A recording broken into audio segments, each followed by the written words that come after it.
to ask you, Ambassador G, you have the honor of working with Prime Minister Modi ji as well at a close quarter.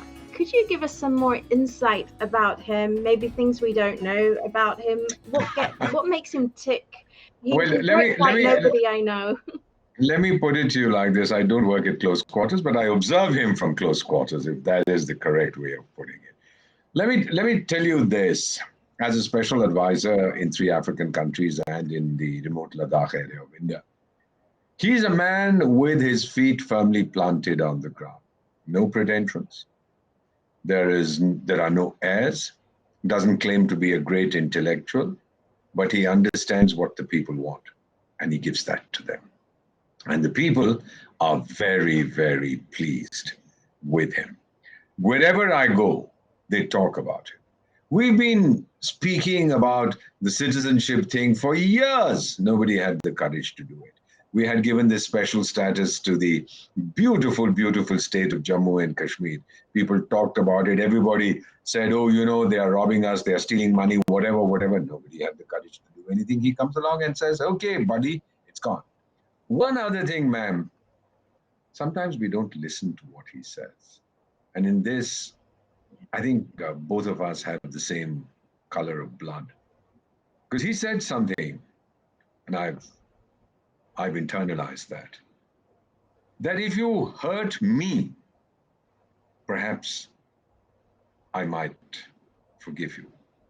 But if you hurt my mother, her name is India, I will neither forgive nor forget.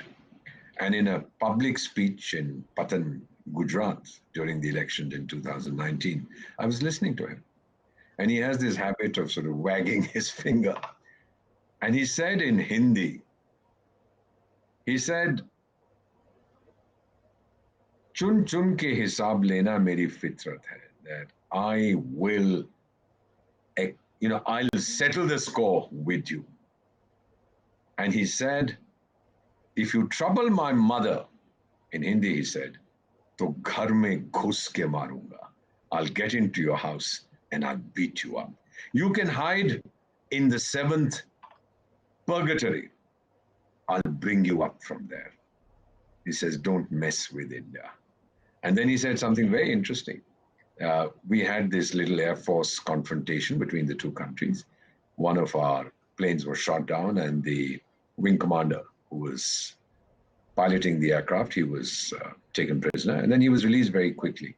Yes. And the Prime Minister said something very interesting. He told the people of India, someday I'll tell you what happened. But if they hadn't released this guy, they would go around telling the whole world that Modi really beat us up. So I think I felt very proud when he said that. These guys released him very quickly. He's back. He's now performing his duties. So if I have to say something about the Prime Minister, I would say that there are 3 things that define his character. The first is integrity. The second is integrity. The third is integrity. And none can question his sincere, boundless love for India.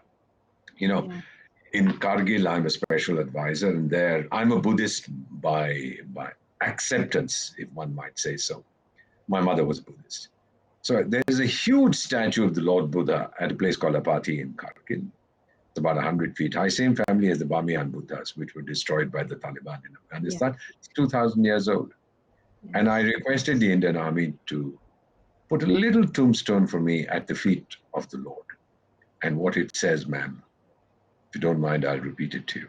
Please do. In my own hand, it's written Deepak Vohra, Indian, 1951, the year I was born, to eternity. And below that it says, scattered in the dust, silent I remain. When India's bugle calls, I will rise again. Wow. And I'm told that when one of the big fellows saw it, his eyes were moist. And he asked that, who is this incurable romantic? When he was told, he said, oh, I know the guy. Truly, truly, he's obsessed with his mother. Her name too is India.